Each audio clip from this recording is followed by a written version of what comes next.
Hi, എല്ലാവർക്കും ഫാത്തിമാസ് കറി വേൾഡിലേക്ക് സ്വാഗതം. ഇന്ന് ഞാൻ വന്നിരിക്കുന്നത് ചൂരമീൻ അച്ചാറിൻ്റെ റെസിപ്പി ആയിട്ടാണ്. നല്ല ടേസ്റ്റുള്ള ഒരു അച്ചാറാണ്. എല്ലാവരും ഒന്ന് ട്രൈ ചെയ്ത് നോക്കണം. അപ്പോൾ അതിന് വേണ്ടിയിട്ട് ഞാനിവിടെ ഒരു 3/4 കിലോളം ചൂര എടുത്തിട്ടുണ്ട്. ഇത് നല്ല ക്ലീൻ ചെയ്ത് തൊലിയൊക്കെ കളഞ്ഞ് ഇതുപോലെ ചെറിയ കഷ്ണങ്ങളാക്കി കട്ട് ചെയ്ത് വെച്ചിരിക്കുന്നതാണ്. ഇതിലേക്ക് നമുക്കൊരു 3 ടേബിൾ സ്പൂണോളം മുളക് പൊടി ചേർത്ത് കൊടുക്കാം. ഒരു 1/2 ടീസ്പൂൺ മഞ്ഞൾപ്പൊടി ചേർത്ത് കൊടുക്കാം. ആവശ്യത്തിനുള്ള ഉപ്പ് ചേർത്ത് കൊടുക്കുക.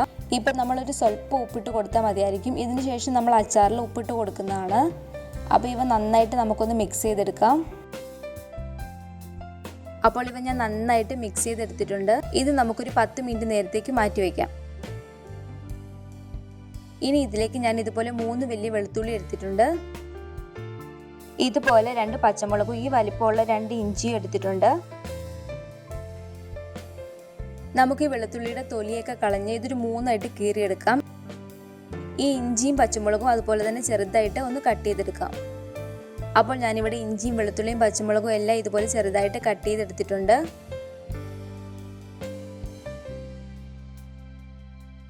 അപ്പോൾ ഈ മീനിൽ മസാലയൊക്കെ പുരട്ടി വെച്ചിട്ട് ഒരു 10 മിനിറ്റ് കഴിഞ്ഞിരിക്കുന്നു. നമുക്കിത് ഓയിലിലേക്ക് ഇട്ട് ഫ്രൈ ചെയ്തെടുക്കാം. ഞാൻ ഈ പാനിലേക്ക് ഫ്രൈ ചെയ്യാൻ ആവശ്യമുള്ള വെളിച്ചെണ്ണ ഒഴിച്ചു കൊടുക്കുകയാണ്. ഞാനിവിടെ മീനച്ചാർ എല്ലാം വെളിച്ചെണ്ണയിലാണ് ഇടുന്നത്. നിങ്ങൾ നല്ലെണ്ണയാണ് ഉപയോഗിക്കുന്നതെങ്കിൽ നല്ലെണ്ണ തന്നെ ഉപയോഗിച്ചാൽ മതി.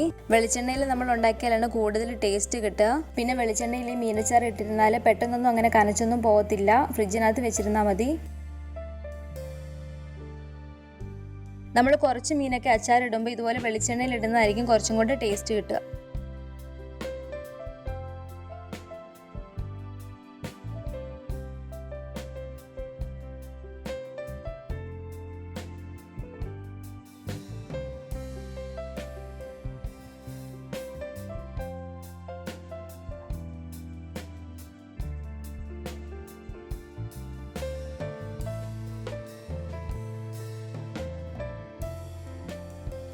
അപ്പോൾ ഈ മീൻ ഫ്രൈ ആയിട്ട് വന്നിട്ടുണ്ട്. നമുക്ക് അടുത്തതും കൂടി ഇട്ട് കൊടുക്കാം.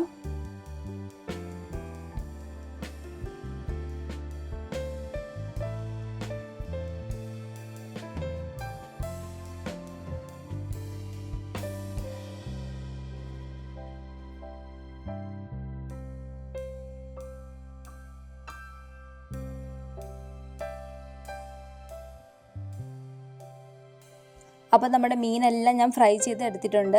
നമുക്ക് ഈ ഫ്രൈ ചെയ്ത ഓയിലേക്ക് തന്നെ നമ്മൾ അരിഞ്ഞു വെച്ചിരിക്കുന്ന വെളുത്തുള്ളി ഇഞ്ചിയും കൂടെ ചേർത്ത് നന്നായിട്ട് ഒന്ന് മൂപ്പിച്ചെടുക്കാം.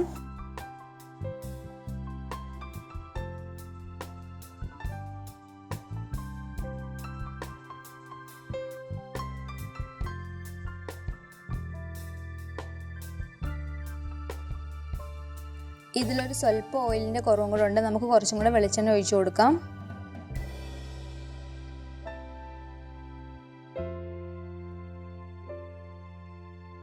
അപ്പോൾ ഇവ പകുതി മൂത്ത് വരുമ്പോഴത്തേക്കും നമ്മൾ അരിഞ്ഞു വെച്ചിരിക്കുന്ന പച്ചമുളകും കൂടെ ചേർത്ത് നന്നായിട്ട് ഒന്ന് മൂപ്പിച്ചെടുക്കാം.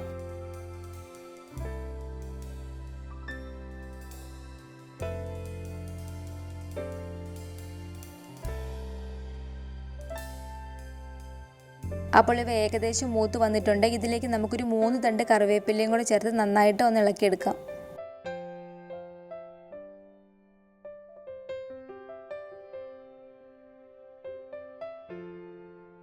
അപ്പോൾ ഇവയെല്ലാം കിടന്ന് നല്ലപോലെ മൂത്ത് വന്നിട്ടുണ്ട്.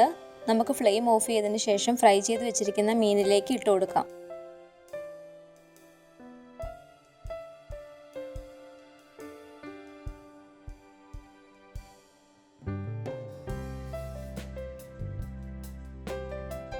ഇനി ഈ പാനിലേക്ക് നമുക്ക് കുറച്ച് വെളിച്ചെണ്ണ ഒഴിച്ചു കൊടുക്കാം. ഇതിലേക്ക് ഞാനൊരു 5 ടേബിൾ സ്പൂൺ മുളക് പൊടി ചേർത്ത് കൊടുക്കുകയാണ്. ഞാനിവിടെ കാശ്മീരി ചില്ലി പൗഡറാണ് എടുത്തിരിക്കുന്നത്. അതുകൊണ്ട് തന്നെ 5 ടേബിൾ സ്പൂണൊക്കെ മുളക് പൊടി ചേർക്കുമ്പോൾ ഒരുപാട് എരിവൊന്നും കാണില്ല. ആവശ്യത്തിനുള്ള എരിവ് മാത്രമേ കാണത്തുള്ളൂ. പിന്നെ നിങ്ങളുടെ ഒരു എരിവിനനുസരിച്ച് മുളക് പൊടി ചേർത്ത് കൊടുക്കാൻ വേണ്ടി ശ്രദ്ധിക്കുക. ഇനി ഈ മുളക് പൊടി ഈ ഓയിലിട്ട് നന്നായിട്ടൊന്ന് ചൂടാക്കിയെടുക്കാം.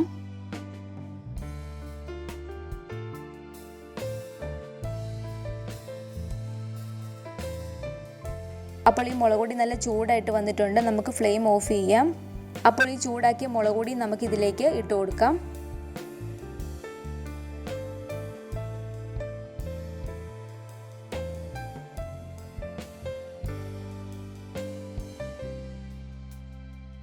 ഇനി ഇതിലേക്ക് ഞാനൊരു 1/2 കപ്പോളം വിനാഗിരി എടുത്തിട്ടുണ്ട്. ഈ വിനാഗിരി നമുക്കൊന്ന് ചൂടാക്കി എടുക്കാം.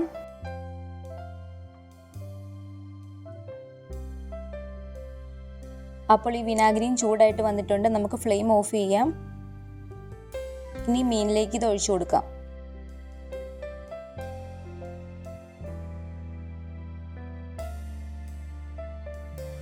ഇനി നമുക്ക് ഇതിലേക്ക് ആവശ്യമായിട്ടുള്ള ഉപ്പ് ചേർത്ത് കൊടുക്കാം. ഇനി ഇവയെല്ലാം കൂടെ നന്നായിട്ട് ഒന്ന് മിക്സ് ചെയ്തെടുക്കാം. പിന്നെ ഇത് ഫ്ലെയിം ഒന്നും ഓൺ ചെയ്യണ്ട കേട്ടോ. ഇതുപോലെ നന്നായിട്ടൊന്ന് മിക്സ് ചെയ്ത് എടുത്താൽ മതി.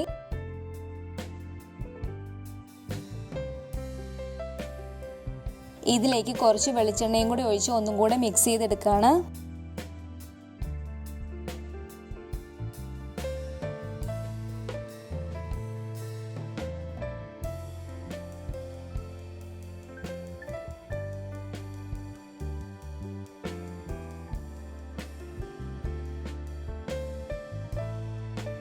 അപ്പോൾ നമ്മുടെ മീൻ അച്ചാർ ഇവിടെ റെഡി ആയിട്ടുണ്ട്. അപ്പോൾ നമ്മുടെ ചൂരമീൻ അച്ചാറിൻ്റെ റെസിപ്പി നിങ്ങൾക്ക് എല്ലാവർക്കും ഇഷ്ടപ്പെട്ടെന്ന് കരുതുന്നു. നിങ്ങളെല്ലാവരും ട്രൈ ചെയ്തിട്ട് കമൻസൊക്കെ അറിയിക്കുക. പിന്നെ ഇഷ്ടപ്പെട്ടെങ്കിൽ ലൈക്ക് ചെയ്യുക. താഴെ കാണുന്ന റെഡ് സബ്സ്ക്രൈബ് ബട്ടൺ ഒന്ന് പ്രസ് ചെയ്ത് സപ്പോർട്ട് ചെയ്യണേ. ബെൽ ഐക്കണും കൂടെ ക്ലിക്ക് ചെയ്താൽ ഞാൻ ഏത് പുതിയ റെസിപ്പി ഇട്ടാലും അതെല്ലാം നിങ്ങൾക്ക് നോട്ടിഫിക്കേഷനായി കിട്ടുന്നതായിരിക്കും. ഇൻഷാ അല്ലാഹ് നമുക്ക് വീണ്ടും ഒരു രുചികരമായ വിഭവമായി കാണാം.